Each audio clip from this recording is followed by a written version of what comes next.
안녕하세요, 국찬입니다. 오늘은 좀 무거운 얘기를 하나 해볼까 준비했습니다. 제가 어디 가서 성형외과 의사라고 하면 정말 많이 받는 질문 중에 하나가 이런 거예요. 내 얼굴에서 뭐를 좀 어떻게 하면 좋을지 한번 견적을 내주세요. 이런 질문을 들으면 속으로는 이렇게 생각을 하죠. 아, 정말 나쁜 질문이다. 왜냐면 이건 약간 이중 트랩 같은 질문이기 때문이에요. 이런 질문하는 분들은 속으로 나름의 답을 내려놓은 경우가 많습니다.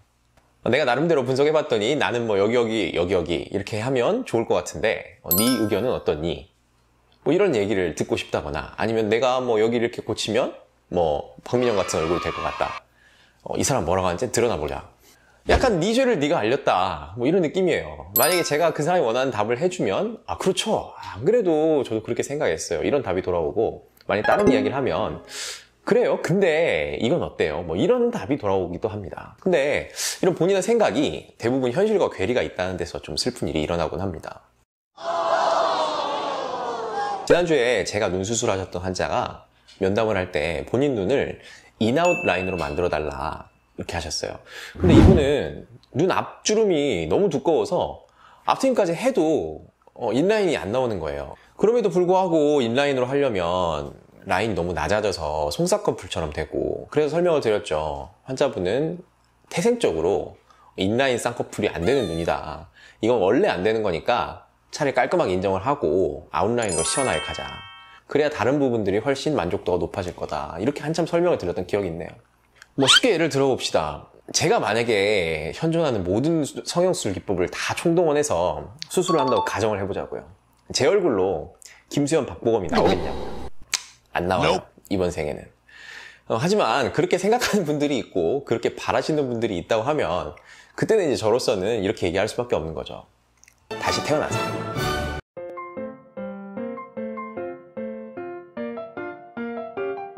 저는 이런 생각을 합니다. 사람은 애초에 태어날 때부터 어느 정도 될 수 있는 뼈대나 뿌리 같은 거는 이미 정해진 거예요. 근데 이제 자라면서 거기에 살이 붙고 표정 근육의 움직임에 따라서 반복적으로 표정이 지어지고 차츰 어떤 형태를 갖추게 됩니다. 근데 그 형태가 많은 사람들이 좋게 생각하는 방향과 다르다면은 이제 성형수술은 그 기본적인 뼈대는 두고 약간의 수정을, 정말 약간의 수정을 가해보는 거예요.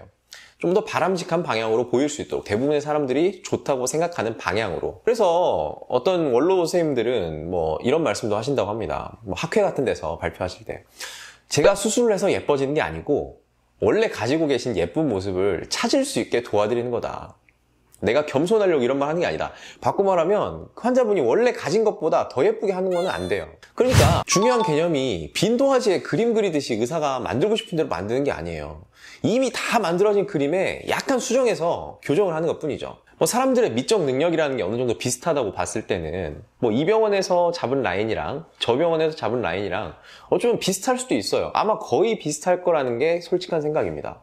예를 들어 눈 수술을 하는데 이 사람은 이렇게 생겼으니까 이 정도 라인이 그나마 제일 낫다 싶은 건데 뭐 성형외과 원장님 좀 되면 어느 정도 일정 수준의 감각을 갖췄다고 봤을 때 뭐 다들 생각하는 건 비슷할 거라는 거예요. 뭐 여기서 수술하면 송혜교가 되는데 저 병원에서 수술하면 오남이가 되고 뭐 이런 건 아니라는 겁니다. 오남이 씨 죄송합니다. 이쯤 생각이 미치고 나면 잘 될 것 같은 얼굴을 찾아내는 능력도 성형외과 의사의 능력 중에 정말 중요한 능력이 아닐까 싶습니다. 이거는 뭐 연예기획사 사장이 더 잘할 것 같기도 하네요.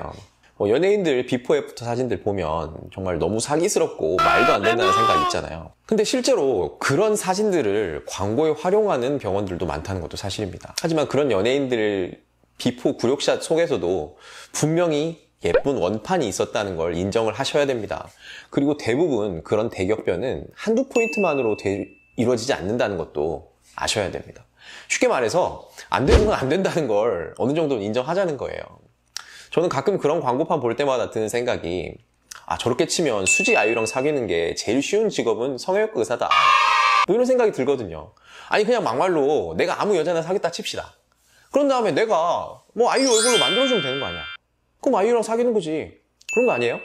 근데 현실은 내가 성형외과 선생님들 애인, 뭐 부인들 신봉성인 사람도 많거든요.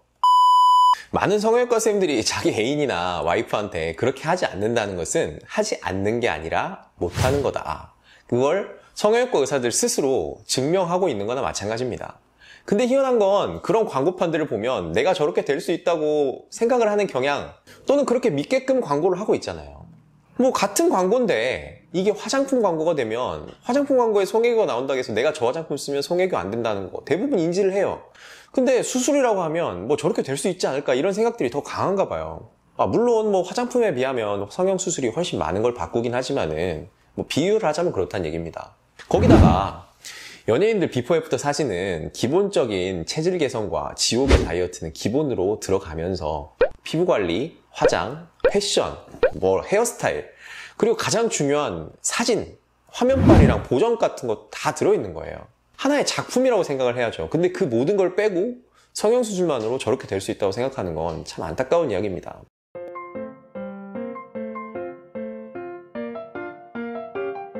아시겠죠? 수술을 해서 좋은 쪽으로 수정을 할 수는 있겠지만 근본적으로 가진 걸 바꾸는 건 어려운 거예요.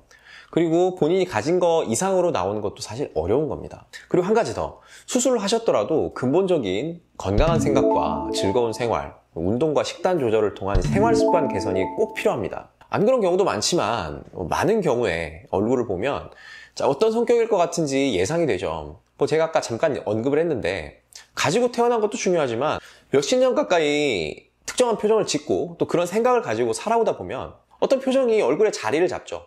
그럼 그대로 유착이 되는 거예요. 자주 웃으면서 사는 사람은 얼굴이 웃는 형태가 되고 뭐 욕하고 화내면서 살아온 사람들은 화난 형태가 되는 거예요. 뭐 너무 뻔하고 원론적인 이야기 같지만 뭐 이 차이는 정말 큰 거예요. 화를 많이 내고 살던 사람은 수술을 해도 그런 마인드가 변하지 않는 한 다시 화난 얼굴로 돌아가고 말 거라는 거죠. 오늘 영상은 여기까지입니다. 도움이 되셨다면 좋아요, 구독 부탁드리고요. 댓글로 질문 환영합니다. 가뭄에 콩나듯이 하나 두 개 댓글이 그렇게 반가울 수가 없더라고요. 감사합니다.